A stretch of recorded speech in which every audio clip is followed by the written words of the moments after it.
International Women's Day, Bobo. Happy International Women's Day, Bobo. I love you from the depths of my heart, and I'm rooting for you. Happy partial International Women's Day, Kings.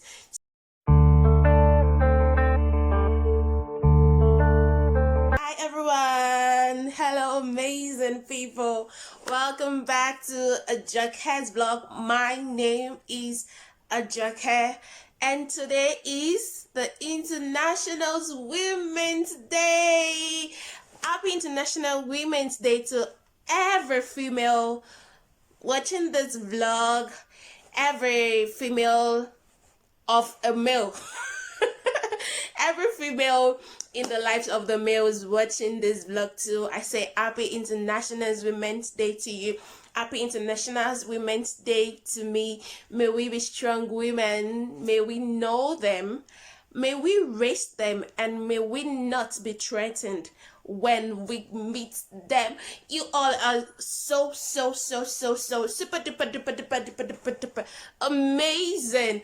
Okay, today we are gonna talk about something that has to do with the female gender, and it concerns the guys too, actually. But before we start, why haven't you subscribed? Are we fighting? Oh, sorry, you're a new person here. You're welcome to AJOKE'S vlog. I love you, so do me a favor, just subscribe. Okay, fine, thank you for subscribing. Now let's get started, queens and kings. Okay, now every year we have International Women's Day. We give love and we give a lot of shout out to the women in our lives, as women to women, as men to women. We pick up lessons from the social medias, from seminars, from sermons and everything about how to treat the women in our lives, about how to be women on the front line. Women on the front line actually is one thing I learned from a good friend of mine who happens to be older. She's always praying for us to be women on the front line when I was with her. And then I pray for every one of you, irrespective of religion, that may we be women on the front line. May the daughters we would raise be women on the front line. May the women in our lives, our sisters, our wives, our girlfriends, our best friends, be women on the front line. And then may the men in our lives not be left out. May they be kings. May they be men on the front line. May they be men sitting at the gate. Okay, by the way, so and we have feminism, and a lot of issues keep coming up per year, from DV, domestic violence, to rape, to emotional abuse, to inequalities at the workplace, sex for grade, sex for whatever. And then I come to understand that every year we have a new generation, a new crop of females coming up to pick up a stand against issues affecting women, against issues that are trying to take the value and the essence of femininity away from women. And I appreciate everybody. We have women coming up to take their place on the front line, smashing goals, becoming the Forbes Women of the Year, African Forbes 30 under 30, different awards, sitting on boards and all that. And that is really impressive to see in this age and in this century at this time. But there are still issues. And I'm gonna talk about something. Like, even when we have a lot of things going on for females, we have lots of plans coming up for the younger generations coming after us. But then I'm beginning to see that we probably are not talking against the little foxes, the little foxes that try to dampen or throw cold waters on our effort. So because of the coronavirus, I've been doing a lot of stuff, writing, reading, studying, and also spending my time on social media, because my proposed my proposed supervisor, I applied for a scholarship. So my proposed supervisor, we had a chat and she sets me straight in something. So I actually gave my time throughout yesterday on social media, following celebrity G's, following a lot of these, and I came across a new crop of comedians, and they are really doing well. And this is not to make anybody also look little. This is not to talk against the effort they put in their creativity, because I'm also a content creator, so I understand the effort going into creativity. But I understand that the content they are bringing up, like the content they are bringing up to us, they are funny, they help with reducing the stress and all that. But it still comes to one thing: it still objectifies women. Now I want to ask, is it wrong, or is it impossible to have comedies, to have content that do not objectify women, that do not try to make women okay? Can't we have comedy that doesn't have to do with women? Like, if we don't make comedy around women, are we not going to be creatives? Are we not going to sell? Are we not going to build our brands? Are we not going to pass our messages? And to me, I followed almost all the skits, and at the end of the day I realized that there are really no moral values from these skits. Like, you're not even trying to just pass a message. Actually, I'm not talking against the fact that you're bringing issues, random issues, daily issues that happens in day-to-day life, in people's marriage, to the forefront. Like, you're trying to bring awareness to it. But what is the solution you're trying to provide with your creativity, with your skits? At the end of the day, it's either you are trying to like waive some irregularities or abnormalities because a woman has big breasts or has big hips, or she's indecently dressed and all that. And then I'm beginning to see that this is also a way of trivializing people's pain. Like, women wake up every day to side chicks invading their marriages, to a lot of vices. People are getting really, really desperate to do revenge cheating. By the way, I made a vlog on revenge cheating. I'll put the link down below, you can watch if you want to.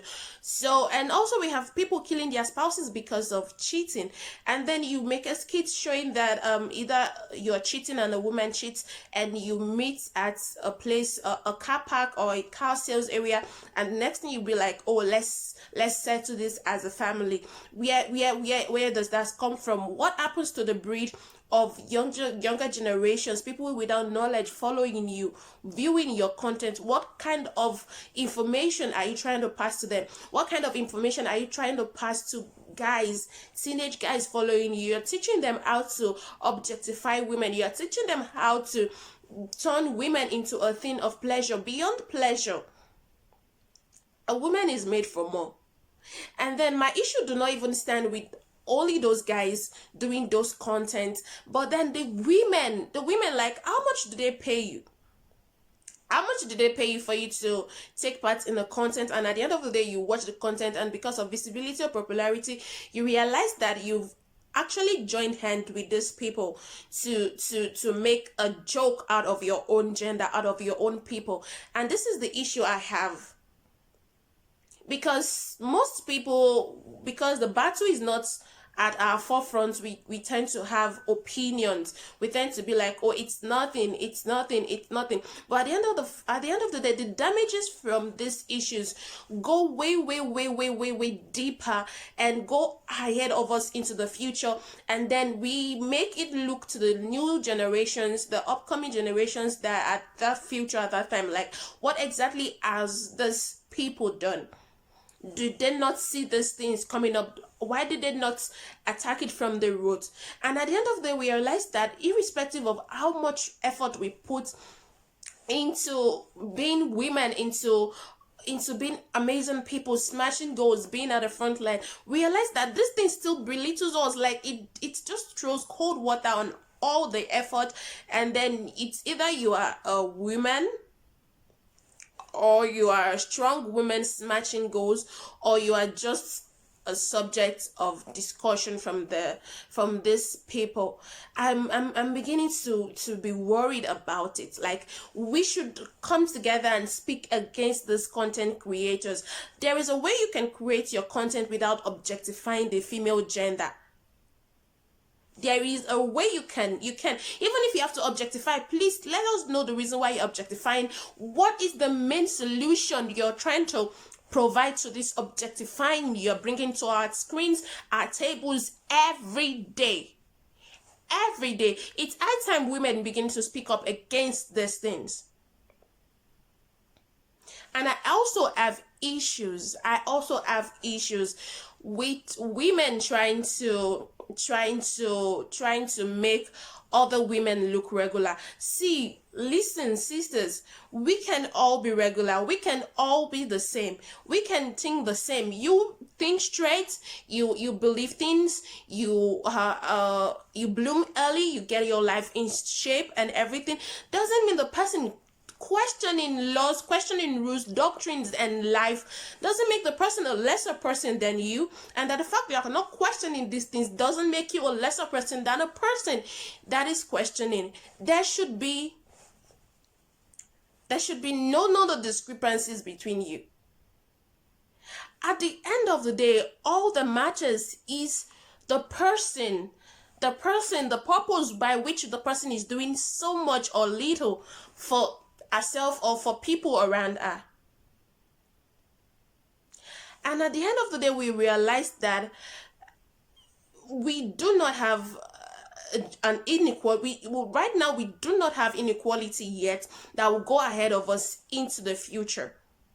Because it seems that everybody seeks inequality and also seeks a way by which they can find a leverage to be better, a leverage to get into people's faces. I do not trivialize anybody's effort, but we should try to seek an inequality that we will not even have to work so hard, that our daughters will not even have to work so hard to enjoy the dividends of it. But I realized that Oyeka had to fight something to get here. Moabudu and everybody, they are fighting things to get to where they are presently and to retain those spaces. I am also, we get somewhere in my life at some point, I would also be fighting. But where is the place of equality that goes ahead of us? And another thing I want to say is that, babes, sisters, before you throw the labels, the shade of being a feminist, please make sure you're making a discussion from a balanced point of view. Feminism doesn't make you doesn't take away the place of your morals, doesn't take away the place of your values. Feminism doesn't take away your upbringing. You can be rude to a guy. You can't talk down a guy that has done nothing wrong to you because you just want to feel good as a woman. You just want to feel you are in vogue. You just want to feel because you are an activist or you have a voice and you make men look bad. Not all men are scum. There are men that are really scum, but not all men are scum, sisters. And I hope that as we celebrate the International Women's Day, you realize the fact that you do not only have to give values to your daughters. You do not only have to teach your daughters how to be strong women. You do not only have to groom them to accept laws. You have to groom them to challenge the laws too, because at the end of the day, the tides are changing, the times are changing. And if you are trying to groom a child that would go with the flow, and I'm very sorry to say this, the child do not know anybody, irrespective of religion, irrespective of ideologies and colors and perspectives and approach to life. And I also want you to make sure that you're grooming your sons too. Like, you don't leave your sons to learn half lessons. Teach them how to treat women in their lives equal. Teach them to give respect. And also teach your daughters at the higher ed Like, they are not the lifeline of any marriage.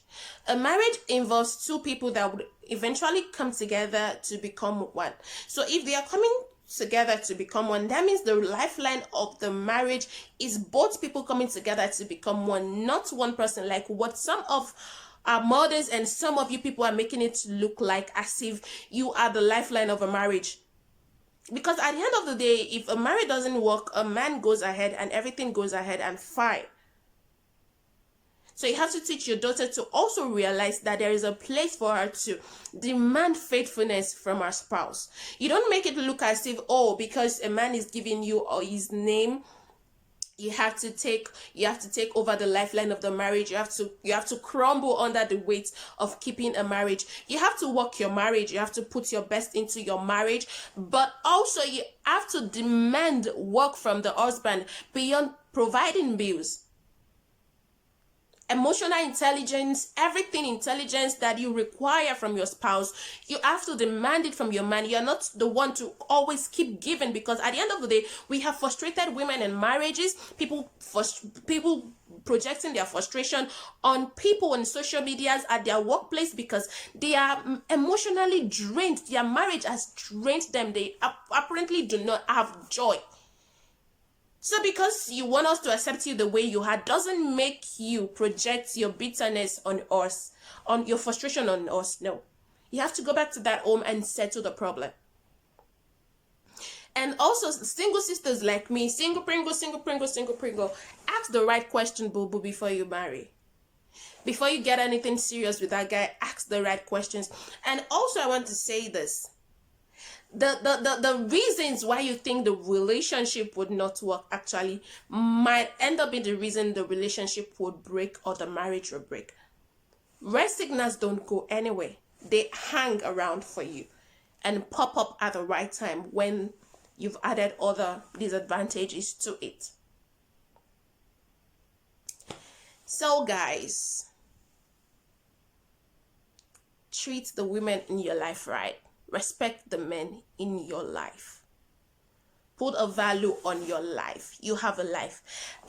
One thing I also heard, that some of our married sisters, immediately they get married, they change their state of origin from their father's state of origin to the husband's state of origin. Madam, I hail you.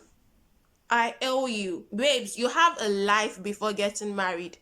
And I realized that some of them too, they are now teaching single Pringle like me. Like, that's what you do. You take up national. Like, who does that? Because you're married doesn't mean you are how do I say it? Like, you are in extinction. You are not an animal in extinction. You keep functioning as human, as daughters. That is why it is easier for you to forget your parents, because you feel, oh, my life ends at my parent and my life with my husband end. You just have to balance it up. And at the end of the day, you pick up your husband's state of origin and you vie for a public post, and they shock you that you are not eligible for the post because you are not originally from that. Now, where do you run to? You've given up your state of origin. You've given up your people. You can't even go back to your people to vie for any post again. We should learn balance. Seriously. And another thing I want to also say is that surrogacy is okay. Surrogate mothers they are mentally stable. They are safe. So if you ever meet one, or if you ever heard anybody say, oh, I was a surrogate mother, or I'm trying to do surrogacy, or I'm trying to help somebody give birth to a child, please don't ever try to make the person look good. It's okay to do IVF. It's okay to be single mothers. It's okay to also say, I don't want children. Don't bring religion to make anybody feel like, oh, God says we should increase and multiply. God is not forcing us. Even salvation, God is not forcing salvation on us. God gave man will. So when anybody tells you that I don't want to have children, please respect that and keep quiet. The same way it's not good for you to shame waiting mothers. Please, if you don't have a word of kindness to give to a woman in your life, please, or anybody, shove that opinion back into your truth. Irrespective of who you are, shove that opinion back into your truth. Because at the end of the day, the pills you give to people, most of you cannot take it. When people serve you your pills back, you feel like, oh, I'm threatened. She's rude. She's not rude. She just read in between the lines and served it back to you hot. And when people say, oh, I don't want to get married, please mind your business. Our lives are different. Our paths are different. The decisions we make might be out of pain, and it took us years to make those decisions. So please respect them. Enjoy your simple, amazing, beautiful life. And let anybody having a hard life make a beautiful, simple, amazing out of a complicated life. It's time we treat our children to also respect people's opinion, because I think that is one thing our parents did not teach us. And my darling girls, teenagers, please do not let go of your goals. If you feel marriage is the next thing after school, please get married in peace and stop asking that old auntie. Like people, some of you are asking me now, when are you getting married? Oh, this girl is married, she's younger than you. That girl is married, she was in secondary school when you were in the university. No. If marriage is the next thing for you, please, I respect your decision and your opinion to get married, and I do support you. But please leave all the single ladies out of it and stop asking them when to get married, because your friends or your someone younger than them is married. And if you want to work your goals, have a good life, have a relationship. Love is beautiful. Like, I'm a king's woman, Bobo. I'm a king's woman, and I'm enjoying every day of being a king's woman, even though I'm single. So you can be in a relationship and have a fantastic life, and you can be in a relationship and have a bitter life. So I hope you make your choice to have a fantastic life. Happy International Women's Day, Bobo. Happy International Women's Day, Bobo. I love you from the depths of my heart, and I'm rooting for you. Happy partial International Women's Day, Kings. So if you haven't subscribed, please, I am in need of subscribers. Like 1,000 subscribers limit of expectation in a year of YouTube would not do itself. So this is a public plea to help me get subscribers. Share this video. Let me hear your comments in the comment section. God bless you. I love you. I celebrate you. Peace out.